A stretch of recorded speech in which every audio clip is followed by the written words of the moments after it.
കായിക രംഗത്ത് ഇന്ത്യയിലെ ഏറ്റവും വലിയ രണ്ട് ആരാധക കൂട്ടങ്ങൾക്ക് വേണ്ടിയാണ് ഇവിടെ സംസാരിക്കുന്നത്. ഒന്ന്, ടെസ്റ്റ് പരമ്പരകളിൽ തുടരെ തോൽവിയേറ്റു വാങ്ങുന്ന ഇന്ത്യൻ ദേശീയ ക്രിക്കറ്റ് ടീമിന്റെ പ്രകടനങ്ങളിൽ നിരാശരായ ഇന്ത്യൻ ഫാൻസിനു വേണ്ടിയും. രണ്ടാമത്, കേരള ബ്ലാസ്റ്റേഴ്സിന്റെ മോശം പ്രകടനങ്ങളിൽ മാനേജ്മെന്റുമായി തുറന്ന സംഘടനകളിലേക്ക് എത്തിയ മഞ്ഞപ്പട ആരാധകർക്ക് വേണ്ടിയുമാണ്. 2024 ഇന്ത്യൻ പുരുഷ ക്രിക്കറ്റ് ടീമിനെ സംബന്ധിച്ചിടത്തോളം അത്ര നല്ല വർഷമായിരുന്നില്ല. ലോകകപ്പ് നേടിയത് ഒഴിച്ചു നിർത്തിയാൽ പിന്നീട് അങ്ങോട്ടേക്ക് ഇന്ത്യക്ക് കഷ്ടകാലമായിരുന്നു. 2025 കളിച്ച ആദ്യ മത്സരത്തിലും ടീം ഇന്ത്യക്ക് തോൽവി തന്നെയായിരുന്നു ഫലം. തുടർച്ചയായ മൂന്നാമത്തെ ലോക ടെസ്റ്റ് ചാമ്പ്യൻഷിപ്പ് ഫൈനൽ എന്ന സ്വപ്നം അകലേക്ക് മറഞ്ഞു. നിലവിലെ സാഹചര്യങ്ങളിൽ ടീം ഇന്ത്യയെ രക്ഷിക്കേണ്ട ചുമതല BCCIയുടെ തന്നെയാണ്. ക്രിക്കറ്റിലെ ലോബിയിങ് ഒക്കെ മാറ്റിവെച്ച് തലമുറ മാറ്റത്തിൻ്റെതായ ബാലാരിഷ്ടതകൾ പരിഹരിക്കേണ്ട അനിവാര്യ ഘട്ടത്തിലാണ് ടീം ഇന്ത്യ ഇപ്പോൾ. ഒരു കാര്യം ആദ്യമേ തന്നെ പറയട്ടെ, പുരുഷ ക്രിക്കറ്റ് ടീമിനെ സംബന്ധിച്ചിടത്തോളം ക്രിക്കറ്റിൽ ഏറെക്കാലമായി തുടരുന്ന അധീശത്വം കൈവിടാതിരിക്കാൻ പോരാടുകയാണ് കോച്ച് ഗംഭീറും സംഘവും ഇനി ചെയ്യേണ്ടത്. ബാറ്റിംഗിൽ ലോക പരാജയമായതും സീനിയർ താരങ്ങളിൽ പലർക്കും ഫോമില്ലാതെ പോയതുമാണ് ഇന്ത്യൻ ടീം ഇപ്പോൾ നേരിടുന്ന പ്രധാന പ്രശ്നം. രോഹിത്തും കോഹ്ലിയും രാജിവെച്ചു പോകണമെന്ന അഭിപ്രായം തൽക്കാലമില്ല. രാജ്യത്തിനായി ജയിക്കേണ്ട അഭിമാന പോരാട്ടങ്ങൾക്കായി ചെല്ലുമ്പോൾ കവാത്ത് മറക്കരുതെന്ന് മാത്രം. ഇതുപോലൊരു പരാജയ പരമ്പര ലെജൻഡുകളായ സീനിയർ താരങ്ങൾക്ക് അത്ര ശോഭ നൽകുന്ന ഒരു കാര്യവുമല്ല. ഉദാഹരണമായി പറഞ്ഞാൽ, പണം കായ്ക്കുന്ന ഇന്ത്യൻ പ്രീമിയർ ലീഗിൽ ഓറഞ്ച് ക്യാപ്പ് നേടിയ കോഹ്ലി കിവീസിനും കങ്കാരപ്പടയ്ക്കുമെതിരായ അഭിമാന പോരാട്ടങ്ങളിൽ നിറം വാങ്ങുന്നത് ഫാൻസിന് എങ്ങനെ സഹിക്കാനാകും?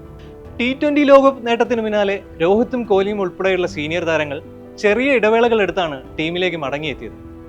എന്നാൽ തിരിച്ചെത്തിയതോ കരിയറിലെ ഏറ്റവും മോശം ഫോമിലൂടെയും. ബോർഡർ ഗവാസ്കർ പരമ്പരയിലെ 8 ഇന്നിംഗ്സുകളിൽ ഓഫ് സ്റ്റമ്പിന് പുറത്തുള്ള പന്തുകളിൽ ബാറ്റ് വെച്ചാണ് കോഹ്ലി പുറത്തായത്.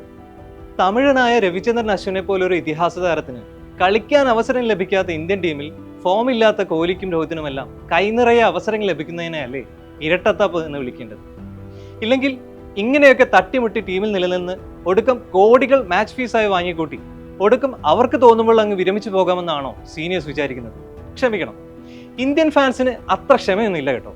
ഒന്നുകിൽ ആഭ്യന്തര ലീഗുകളിൽ കളിച്ച് നിങ്ങൾ ഫോമിലേക്ക് മടങ്ങിയെത്തണം, അല്ലെങ്കിൽ ടീമിൽ നിന്ന് തന്നെ മാറിത്തരണം. അതിനർത്ഥം നിങ്ങളെല്ലാം ഉടനെ തന്നെ വിരമിച്ച് വീട്ടിലിരിക്കണമെന്നല്ല. ഫോമിലെത്തണോ അതോ വീട്ടിൽ തന്നെ ഇരിക്കണമെന്ന് നിങ്ങൾക്ക് കുടുംബത്തിനൊപ്പം ഒരുമിച്ചിരുന്ന് ആലോചിച്ച് തീരുമാനിക്കാമെന്നാണ് പറയുന്നത്. ആ സ്വാതന്ത്ര്യം നിങ്ങൾ ലെജൻസിന് തന്നെ വിട്ടു തന്നിരിക്കും. ഇനി യാഥാർത്ഥ്യത്തിലേക്ക് മടങ്ങി വരുമ്പോൾ ഇന്ത്യൻ ക്രിക്കറ്റ് ടീമിന്റെ ഡ്രസ്സിംഗ് റൂമിൽ നിന്ന് കേൾക്കുന്ന വാർത്തകൾ അത്രയൊന്നും ശുഭകരമല്ല കേട്ടോ. സീനിയർ താരങ്ങളുടെ പ്രകടനത്തെക്കുറിച്ച് മുഖ്യ പരിശീലകൻ ഗൗതം ഗംഭീറിന് വലിയ മതിപ്പൊന്നുമില്ലെന്നാണ് കരക്കമ്പികൾ.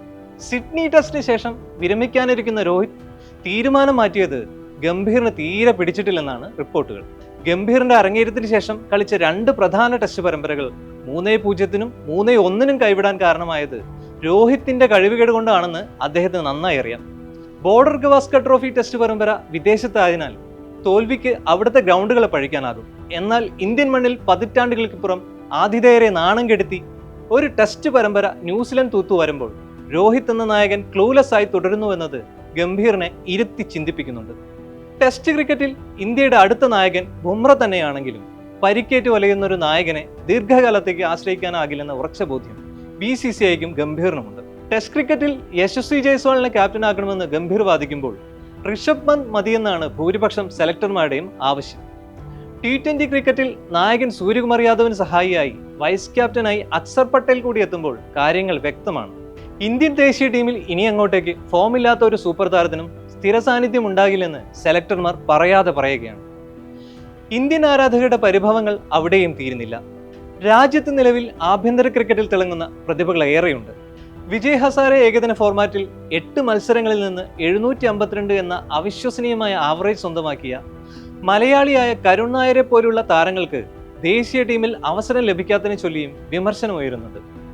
ടെസ്റ്റിൽ ഇന്ത്യക്കായി ട്രിപ്പിൾ സെഞ്ചുറി അടിച്ച ചെങ്ങന്നൂരിൽ കുടുംബ പേരുകളുള്ള ഈ വിദർഭ താരത്തെ എങ്ങനെയാണ് സെലക്ടർമാർക്ക് തഴയാനാകുക? ദി ഫൈനൽ വിസിലിന് BCCIയോട് ഒന്നേ പറയാനുള്ളൂ.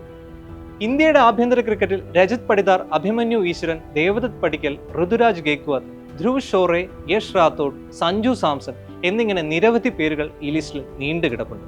ഇതിനേക്കാളേറെ മികവുള്ള ബൗളർമാരും ഓൾറൗണ്ടർമാരുമുണ്ട്. ഇതൊന്നും നിങ്ങൾ കാണാതെ പോകരുത്. ഇർഫാൻ പത്താൻ പറഞ്ഞ പോലെ ഇനിയും ഭാവി തലമുറയെ മറന്ന് സൂപ്പർ താര സംസ്കാരം തുടരാനാണ് BCCI ശ്രമിക്കുന്നതെങ്കിൽ അനിവാര്യമായ നിലവാര തകർച്ചയെന്ന വലിയ അപകടം ഇന്ത്യൻ ക്രിക്കറ്റ് കാണേണ്ടി വരും.